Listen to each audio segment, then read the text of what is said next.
It's amazing how life can just get cluttered with too many things.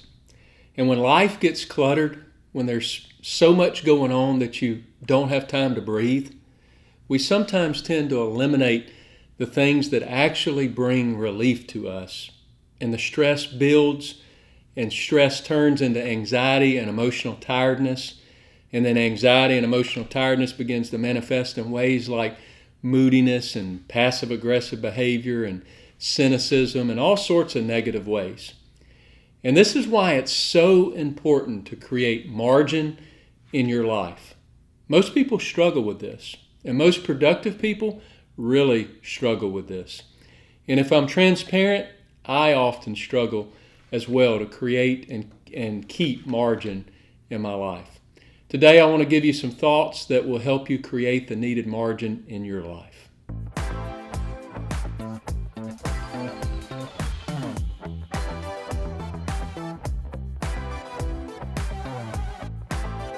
Hey there, I'm Ryan Franklin, and this is Church Leader Made Simple, and I would love for you to join me every week as we explore leadership topics that help you get the clarity needed to move your church forward. Just hit the subscribe button and the bell to get notified as soon as I post a new session. And without any further delay, let's get to it. When I say margin, what does that mean? In simple terms, margin is your breathing room. It's the difference between your limits and your responsibilities. Margin allows us to have space in our day so that we're not so stressed and wore out all of the time.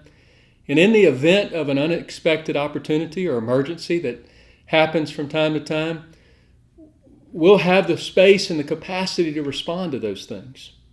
There's a few principles that I want to give you today that'll help you create this margin needed in your life. Number one, recognize your limits.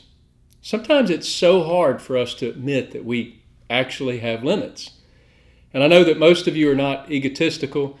I definitely don't think that I am. But at one time in my life, I thought that I could do anything. Yeah, I may struggle a little with certain things, but I would push through no matter what it took me having to learn or how long it took me to get something done. I would push through and I would just make it happen.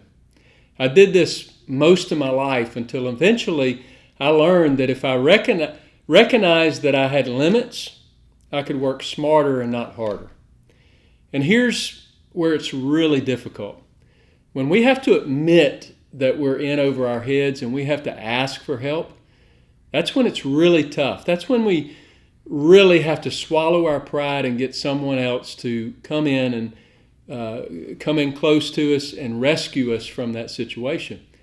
Here's reality though.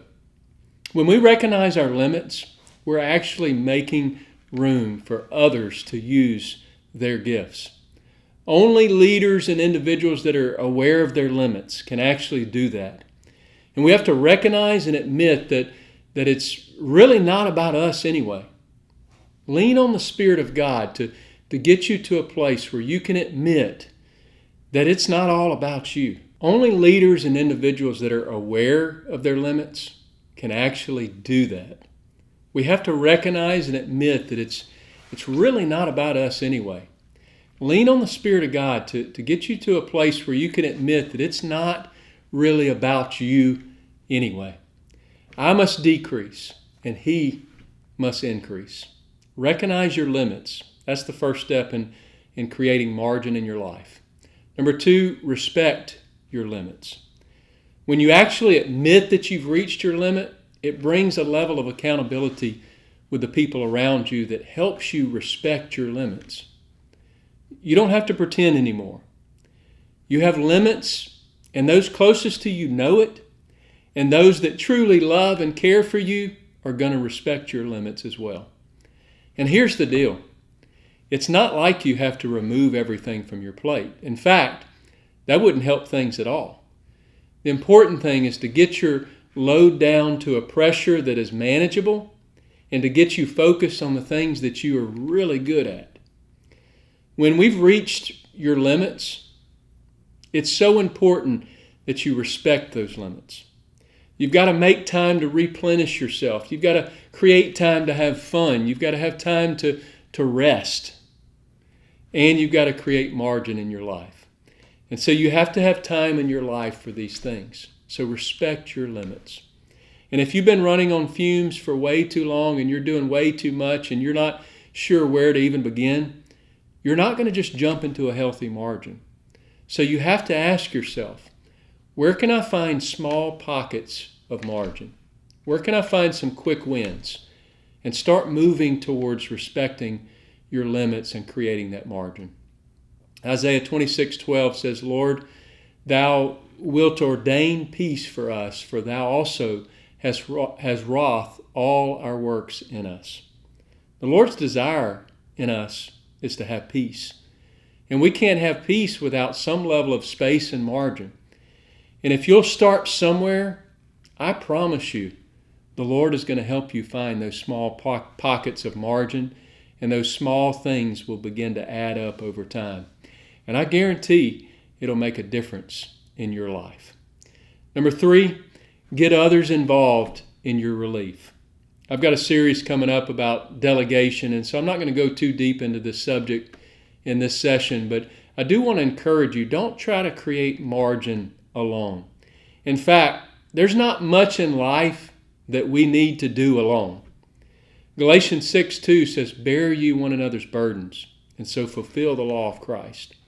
It's definitely not impossible, but most people will struggle if they try to do it alone. Find a few people that you can admit your needs to and use them for accountability and make it a lasting change. And you can also find people that you can delegate to. You don't even realize just how many people in churches that are just waiting on the opportunity to serve the kingdom of God in some significant way. When you release those things and you get those things off your plate, it creates margin in your life, and it actually brings fulfillment into somebody else's life. You have to understand that you're not using those individuals.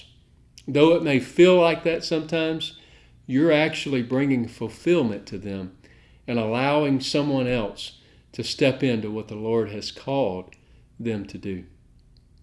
The 4th and the last principle, make it last. When you find margin in your work and in your life, you have to guard it as best you can, and then slowly add to it.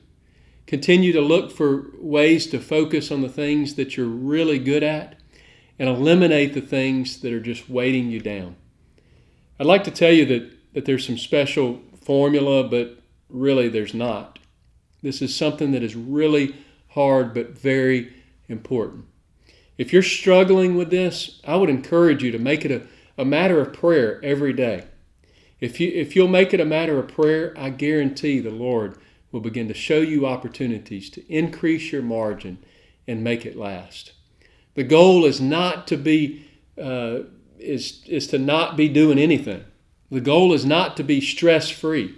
Stress can be a good thing, but when we don't have margin, our stress and our pressure in our lives will usually rise to an unnecessary place, and ultimately what happens is that our productivity can actually go down.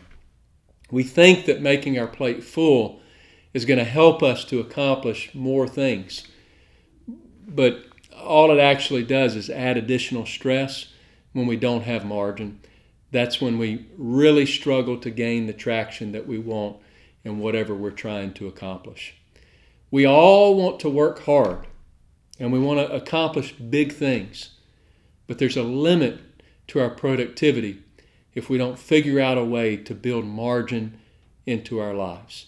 And if you want to lead effectively over a long period of time without burning out, it's so important to build in margin.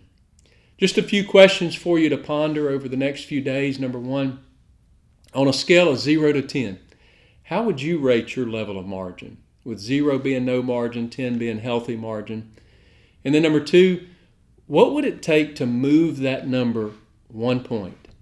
If you're a 2, what would it take to move to a 3? If you're a 4, what would it take to move to a 5? And I challenge you today, create some margin in your life. I would greatly appreciate you hitting the like button and sharing the content on your favorite social media sites. It just helps me extend my reach. I hope you have a great day. God bless you.